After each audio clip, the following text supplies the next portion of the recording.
Delta Governor Oborobori imposes dress code on civil servants, bans braided hair, artificial nails, others. Wetin be this? I don't get it.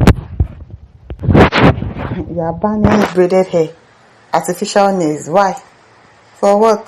The governor, Sheriff Oborobori-led Delta State government has imposed a revised dress code on civil servants in the state, making the wearing of complete suits compulsory for both male and female workers. According to a circular released by the governor's new media office, the directive also bans braided or tinted hair, long lashes, and artificial nails for female employees. While male officers are prohibited from keeping what was described as bushy braids and wearing resource control and papa's cap. We are trying to imbibe our own culture, do things according to our own culture in Nigeria. You are still saying that some people should be wearing suits. Be wearing suits from Monday to Wednesday. They should not do hair. They should not do lashes. They should not paint their nails. No be small thing. The circular stated, in an effort to address the unpleasant practice of improper dressing that has become commonplace in the state public service, it is instructed to announce a review of the existing dress code contained in circular letter number HOS 15/13/74 of 12th March 2009 for the purpose of upholding decency in the appearance of public servants across the state. It is also very important to underscore the vital role expected of senior public servants in revising the said anomaly through leading examples of appropriate dressing culture that demonstrates decorum to guide and correct subordinates. And whenever lapses are observed, sanctions may be invoked towards checkmating the ugly trend, based on the Public Service Rule number 04314, which states inter alia, no officer shall appear in the office or anywhere in his official capacity attired in a manner deemed inappropriate or immodest. The government said that the directive is in cognizance of the state's diverse cultural background.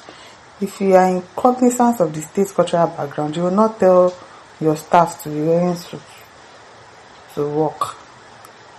People are trying to stop that culture of copying the dress code of foreigners. Then you are not telling them to start wearing suit. I hope you will increase their salary for them to buy suit sharp, because I don't understand. Is it the 70 something minimum wage? How much are people paying that they will from inside buy suits? So, rules for male civil servants. The government strictly announced all officers on GLS 13 and above should appear at work in complete suits except for uniform officers as given. All officers on SGLS 07 to 12 should appear as in one above or in a pair of trousers, shirt and tie, except all administrative officers who should always be in suits.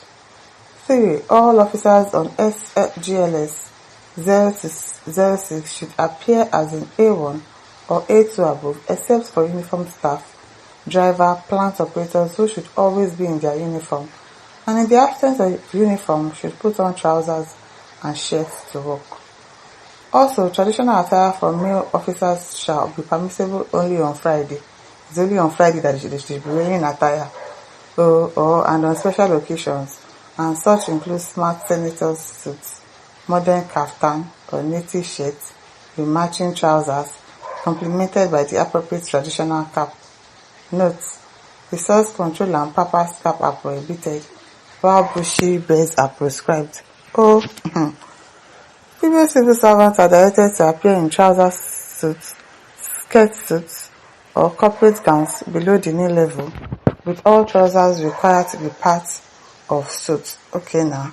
The circular specifically stated all officers on SGLS 13 and above should appear at work on trouser suits, skirt suits, or corporate gowns below the knee level, no hats, and all trousers must come in suits. Okay now.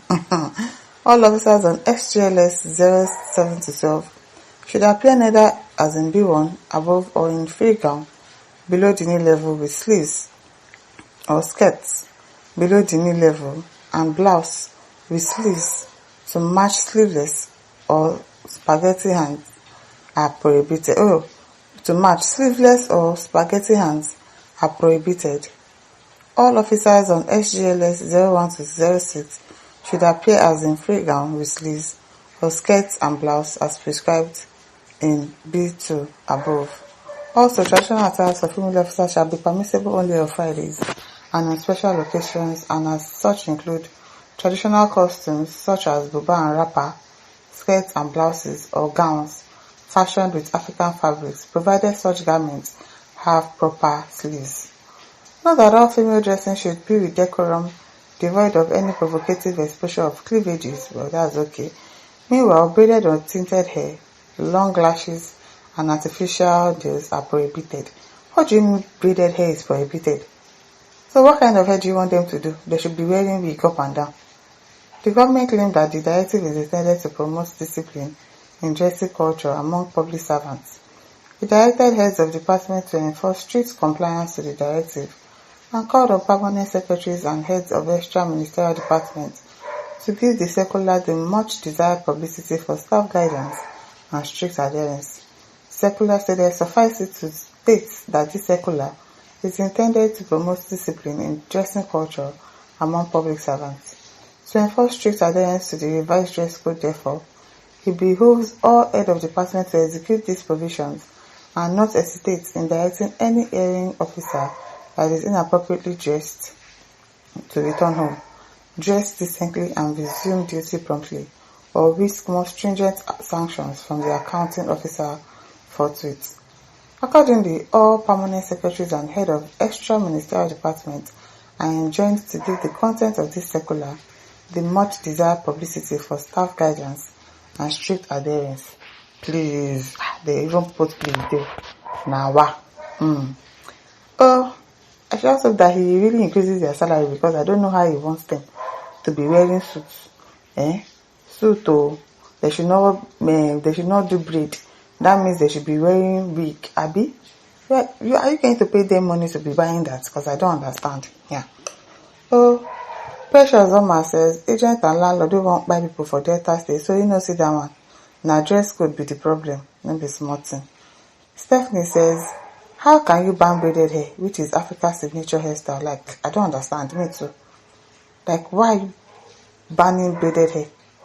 What are they supposed to do on their hair? Bossede says, misplaced thoughts, having priority self. Let them breathe a beg out of what people are facing and the hardship. So now to stop dressing and others go bring food to their table. I even understand them dressing properly, appropriately, not opening their body or whatever. But I don't understand the one that is saying they should be wearing suits. Wear a gown, of course, you dress appropriately to work. Banning braided hair, what are they supposed to do? They should be doing weaving. They'll be doing weaving to work now. No wahala. My listeners, don't forget to like, share, and subscribe. Thank you for listening. See you some other time. Bye.